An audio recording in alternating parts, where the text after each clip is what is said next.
Ladies and gentlemen, it is July 1st, which means Boom Broadcasting is here. And if you're not already subscribed, make sure you subscribe on YouTube and you follow us on social media. But the reason I am here tonight for all my night owls and my freaks who are still up after pro wrestling, that is why we have created, I have created the show for all of you. Ladies and gentlemen, welcome to the first episode of the Nightcap, hosted by Mouthing Off with Mike. And my guest tonight, ladies and gentlemen, you're not unfamiliar with him. You know him from many past Mouthing Off with Mike videos. You know him from Drop the Mic.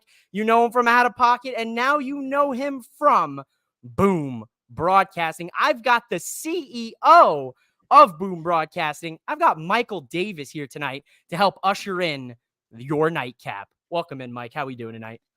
Dude, it is doing awesome. Looking at this background, man, you did a phenomenal job. This is incredible. And honestly, this has been a phenomenal day. I see the comments are already pouring in right now. And so yeah, I'm super excited. Keith shouting us out with some CEO, baby, the CEO, Michael Davis. I wish I could take credit for these amazing graphics, but all the credit has to go to my amazing girlfriend. She comes up with a lot of what you're seeing here. So shout out to her here. Because you get to finish your night off with a little bit of me in your cup. So make sure you got your favorite beverage of choice. Mike likes to say we're family friendly, but when the sun goes down and the moon comes up, ladies, the freaks come out at night. That's why I'm all looking, spiff here. I want to have you nice and tucked in. But before we get into the action, I want to thank all of you for the support over the last couple of weeks with ushering in Boom Broadcasting. I know Mike appreciates it. I appreciate it. The whole team does. So make sure you show love and support. But ladies and gentlemen, we're here to discuss what we just saw on Monday Night Raw. And Monday Night Raw opened with main event Jey Uso yeeting himself all the way through the crowd in Boston, Massachusetts. And what a great change in production we've seen over those last couple months with WWE, with these entrances coming through the crowd. It was a great start. Did you enjoy how hype we started Raw? Dude, this is so much better than what we used to get. Like, can you imagine just how much we didn't know? We weren't getting spoiled because like every Raw would start the same. Like they would do like a 5-minute replay of whatever happened the week before or over the weekend. And then, you had this, super long entrance, and then you had like a 30-minute promo in the ring to try to fill up that extra hour of Monday Night Raw. And now we just have like huge fan interaction with Jey Uso coming through the crowd. It was great. I love it. And I'm glad. It feels like they're going to do more of this. Oh, absolutely. They've changed the game overall when it comes to what we've been seeing here with the production, and it is a welcome change. I know fan reception has been extremely positive, but that's not all that happened, ladies and gentlemen. Before Jey Uso could finish his promo and promoting himself to become the new Money in the Bank, Yeet in the Bank, Ooze in the Bank, fill in your blank on that one, the master of the Alpha Academy, Chad Gable, who is being currently stalked by the Wyatt Six, came out and said that he's going to become Master in the Bank Sunday. Yeah, that's a very interesting set piece because he's being chased by the Wyatt Six. And guess what, ladies and gentlemen? They're here once again. And they disrupt the opening of Monday Night Raw. And like we saw last week, Abby delivered another VHS tape to the commentary table. And we're going to get into that a little bit later. What was on that VHS tape? And something that really stuck out to me when I heard Bo and Howdy do this therapy session again. What did you think of this opening angle with Chad and the Wyatt Six and then progressing into the action after? Shout out, Sean. Yeah, shout out Sean with the Triple H era. Shout out right there. Dude, I am like racking my head around why Chad Gable? That's the part I haven't figured out yet. is why are they targeting Chad? Because it looks like Chad's already in a story. He's coming out of that story with Sammy, but he has this story with Otis, Maxine Dupree, Akira Tozawa. It just I don't know the is there a connection between him and Bray that I'm just missing? Well, I mean, here's what you're missing, and I guess we'll kind of jump the segment here, and we'll get back into the action here in a sec. But, ladies and gentlemen, with on that new VHS tape, we saw another therapy session with Bo Dallas and Uncle Howdy in the Firefly Funhouse, and there was something that really stuck out to me as you're seeing it grow across the bottom of your screen. Bo says false prophets belittling their family for their own gain. It's disgusting. They must pay for their sins. Mike, that answers it. Chad Gable has just completely been a menace to his family, mistreating them, calling them names, bullying them. And as we've seen with Bo and Uncle Howdy and the Wyatt Six group, these are all wrestlers who were forgotten about it, overlooked, underrated, told that they wouldn't be able to, in the case of Bo, fill his brother's shoes. So he takes this personally. He takes that mistreatment personally. And that's personally what I really like about this storyline. You know, we're taking a look and we're not ignoring the fact that people are mistreating their families. And it seems that if you are in that category, that you should be watching your back for the Wyatt Six. But for right now, their target is set on Chad Gable. Wow. I'm just trying to think, like, if after Chad Gable, who could be next? If there's like somebody else who like mistreats people, the only one I could think of is maybe even Solo Sikoa. But that's a SmackDown discussion we have on Friday, of course.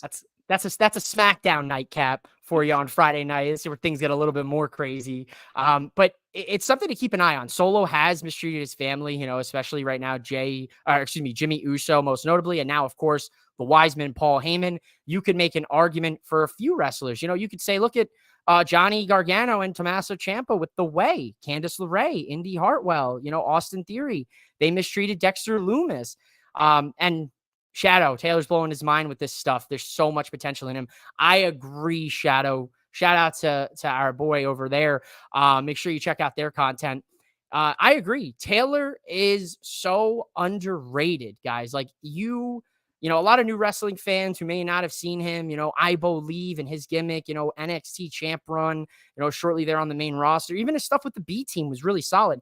He's a very good wrestler. And he's very good when it comes to promos, and he's nailing this stuff. I agree. There's so much untapped potential with Bo and you know Taylor, and I truthfully I cannot wait to see what happens next. By the way, Shadow. Oh yeah, shout out to Shadow, but B team, go, go, go. What a throwback, dude. I feel like I haven't heard that in forever, man. Shadow's going to be live at the events this week, so that's going to be a fun time, man. Have a boatload of fun. I'm sure you guys will be posting on your socials, so make sure you guys follow that guy Shadow 91. They've got a great podcast. But you know, it's very cool what they're doing because, you know, a lot of people were concerned, oh, supernatural, and it's going to take away from it. But they've kept things really grounded, based in reality, and added the element of these physical medias with these VHS tapes, which I think is just a cool touch overall. But that might explain why Chad Gable was the first victim for you, Mike. But, you know, we did have some action on Monday Night Raw, 3 hours of wrestling per week. You know, it could always be a lot, but that's why we're here to break it down. You guys digest it, and, you know, you can go to sleep happy. We had Xavier Woods take on Karrion Kross last week. Kofi Kingston lost to Kross. This week, Woods beats Kross with the roll-up. After the match, the Final Testament destroy Kofi Kingston, and Kross, you know, essentially breaks his arm. Are you expecting a turn between the New Day coming down the pipeline, Mike? Dude, I am. First of all, I was watching that match and I was like, man, the New Day doesn't hit like it used to. Like it is really sad. And when Karrion Kross had Kofi Kingston that like modified armbar, I was like, dude, not gonna lie, I was expecting Big E to come out. Like Oh, I was don't like, say that. Don't break my heart. Oh, I was waiting. I'm like, is this going to be the surprise? And it just wasn't. And I was so disappointed. But it is great to finally see Karrion Cross getting the opening match on Monday Night Raw. That was awesome. Even though Sean's mad that Karrion Cross lost, I mean, it's better than him not being featured at all. yeah, and I think it goes with the story, Sean. Look, Karrion Cross has been infecting wrestlers. After they interact with Cross or have a match with them, they've all changed. He's beaten now, he beat 7 world champions. He put up that 7 last week on Raw. He's beaten 7 world champions, and almost all of them outside of Kofi right now has changed their attitude. We can go back to Drew McIntyre. Look at Drew now. We can say he even put the hourglass on Roman on SmackDown. We didn't see anything come of it, but the bloodline shortly thereafter crumbled. And there it is. Shadow, once again, shout out to you. Everyone Cross's touch has had altered their paths, and it's spot on. Cross has changed AJ Styles, Drew McIntyre. We have seen oh man, I'm missing a few. I Yeah. blanked, but most notably, we've seen him interact, and they've all changed, right? And that's what we're expecting to happen here now with Kofi and Woods of the New Day. I'm expecting a change at any week in time, especially now that Woods beat him and Kofi couldn't. It adds Rey Mysterio. There we go. Appreciate Off the Top Media. That's our boy Shadow. Man, you gotta, and Shin. There we go. I love the boys keeping me honest tonight. Appreciate you guys. But no, a lot could be said here about this. I'm very intrigued with the direction that we see, with the Final Testament. A lot of people are kind of like on them. I'm all aboard the Final Testament train. Mike, are you on the Final Testament train, or are you on the outside looking in? Dude, I love it. I mean, I've been a fan of Karrion Cross. I feel like he was underutilized, and he was the first signing under the new Triple H regime. People don't remember that because I had met Karrion Cross and Scarlett in Nashville when I went for Ric Flair's last match. That was also SummerSlam weekend, and then a week later, Karrion Cross is showing up on SmackDown and canceling all his other appearances because WWE wouldn't let him in doing anything else. So he didn't go to WrestleCade. So I'm glad I got to meet him at StarCast. Shout out to Henry. Big ups, King. Or either ups or UPS. Either one. Either one. What can Brown do for you? I guess we're asking the question here on on the nightcap, ladies and gentlemen. I hope you guys have your adult beverages. Mike likes to tote things as family friendly, but I'll be honest, ladies and gentlemen, we're probably gonna have to have a swear jar established more than likely for these shows for the nightcap. I can't. I mean that's just comes with the territory. He knows what he's gotten himself into. So maybe we'll talk off the air. I'll get in the CEO's ear and I'll talk about the swear jar. Maybe we'll do like a donation thing. We'll at the end of the month we'll tally up Mike's curse words and we'll donate it to. So it's and that's so it. The show's, if I don't have cussing and booze, I'm out. Listen, here. I ran out of time here, but I've got probably the worst flavor of Prime. No offense. It's tough, man. It's a tough. I can't believe you're even doing Oh. yeah, I can't believe you're even doing Prime right now. I actually left my beverage all the way over there and I don't want to get up and mess with my light. I finally got my lighting perfect. Like what the heck? He finally has solid lighting. Honestly, I was going to make a nice hard glass of chalky milk, to really just ease the pain. It's a Monday, right? Chocolate milk just hits different. We've lost the plot tonight, folks. Now it's just two mics yapping.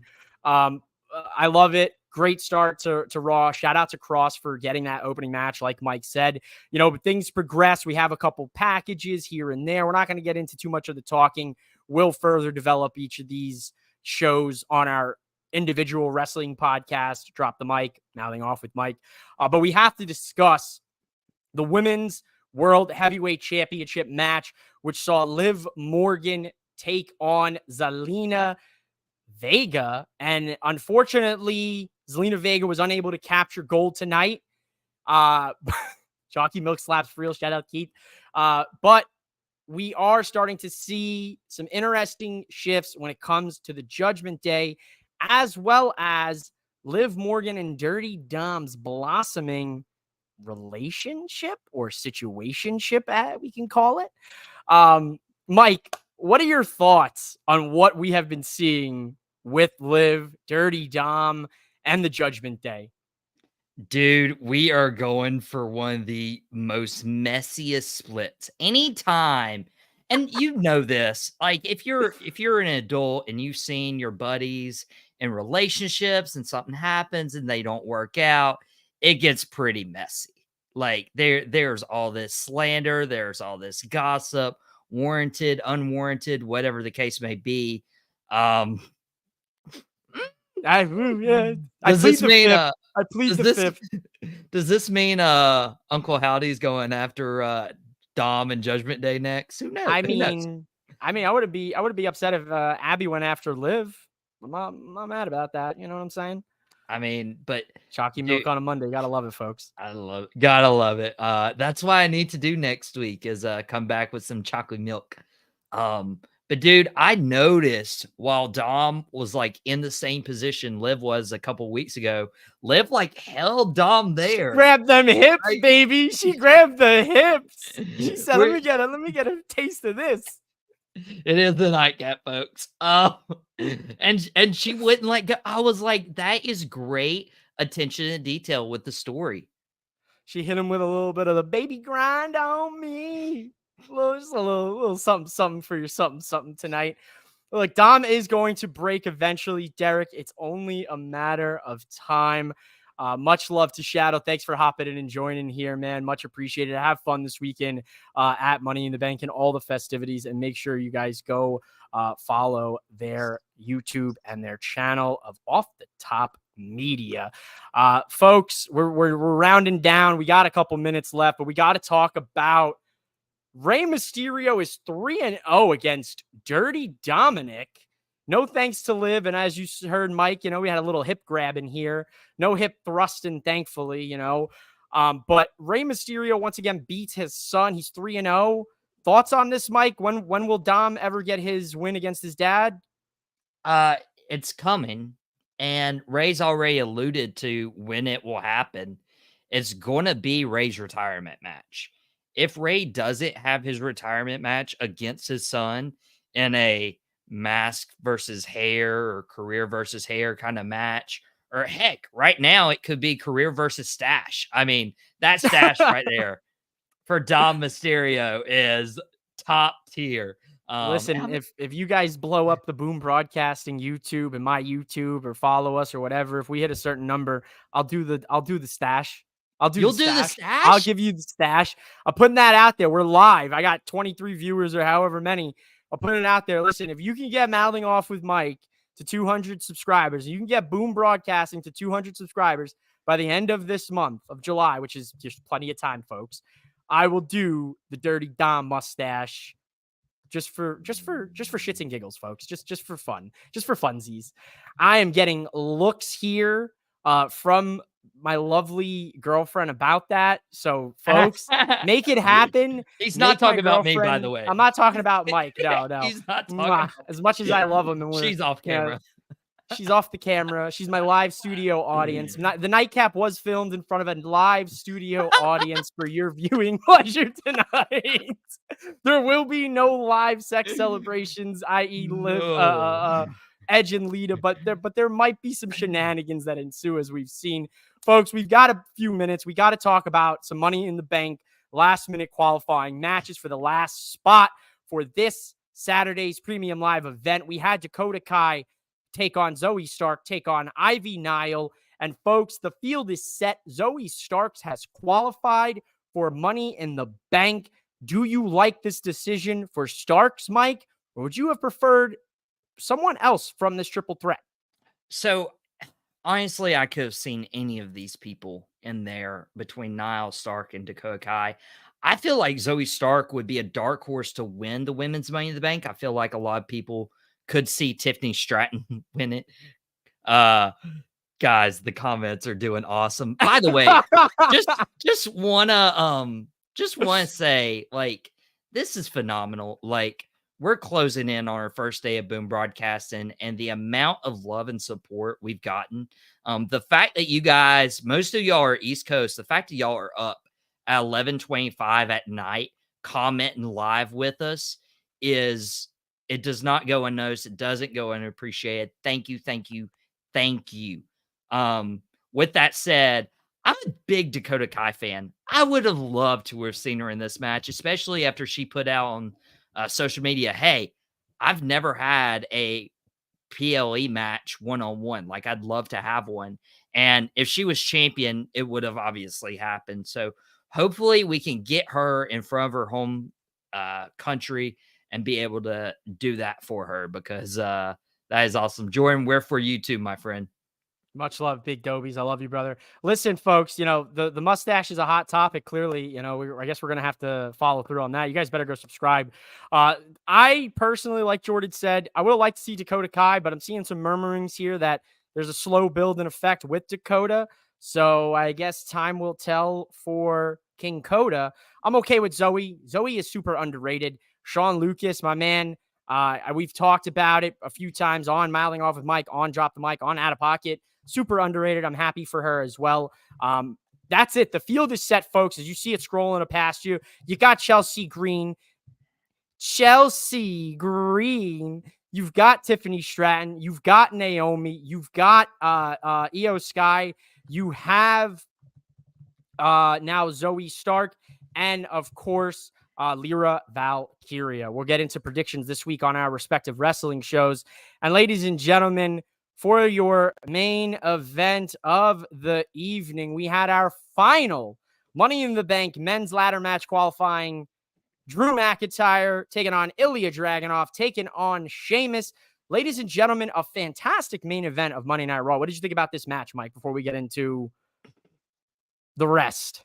Dude, I am so glad. And I was like really disappointed because Ilya Dragunov was supposed to wrestle Bronson Reed and Braun Strowman last week in that qualifier. And then once they realized, hey, Chad Gable's actually alive, let's have him in this match. I was like, man, Ilya Dragunov was slapped. But dude, having him wrestle McIntyre and Sheamus instead was fantastic.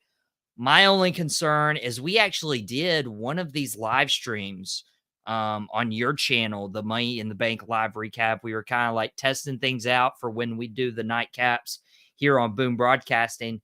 And I was so upset because CM Punk, Certified Humper, baby.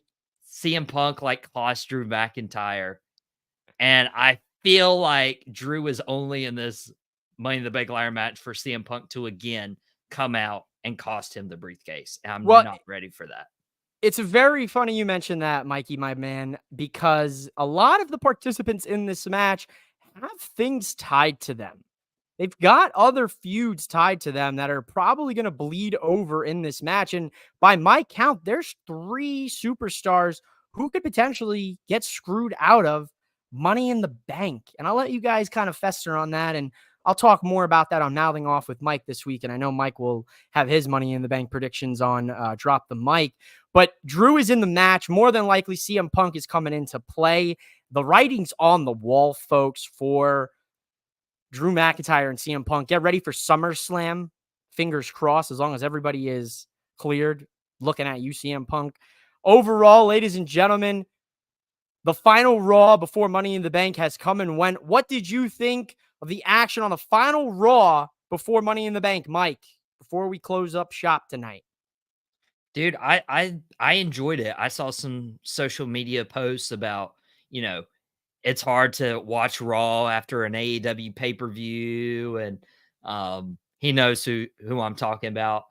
Much love anyways. But I'm like, dude, this did its job. Like, it tied up loose ends before Money in the Bank. I can't be CEO. Gimmick infringement. Oh. The real CEO is coming for us. I'm gonna have to change my name, I guess. I don't know. We'll the owner. We'll call you the owner. The owner. The owner. I don't know that. We'll workshop it. We'll workshop it. We'll workshop it. But it's dude, this is fantastic. I'm I'm really glad you agreed to this because this is just you and me having fun, and this He is acts like I agree to this when I came up with everything, the name, that's we so wanted to true. make things a little, a little kinky, a little, chains and sticks and stones may break my bones, baby, but chains and whips excite me, I heard. Oh my Listen, gosh. we it's the debut episode, folks. And if this is not to set the precedent for what to expect every night of every weekly live wrestling show. Yes, you heard it here, folks. We're talking Raw. We're talking NXT. We're talking Dynamite. We're talking SmackDown. And we're talking about those premium live events. And it won't just be Mike and Mike. I will be joined by a revolving door of some of the best and the brightest and the newest and the shiniest and whatever any adjective verb you want to put in front of their name, they will be joining me on the Nightcap. So, ladies and gentlemen, go out there, enjoy pro wrestling this week. I'll see you guys here back tomorrow after NXT for the Tuesday Night Delight Nightcap. Thanks so much for watching. Make sure you subscribe to Boom Broadcasting. Follow Michael Davis and me on social media. And subscribe to the YouTube for myself and Boom if you want to see me rock the Dirty Dom stash. I'm out of here, folks. Go enjoy the rest of your night. And don't forget, this has been the Nightcap. And I'm your host, Mouthing Off with Mike.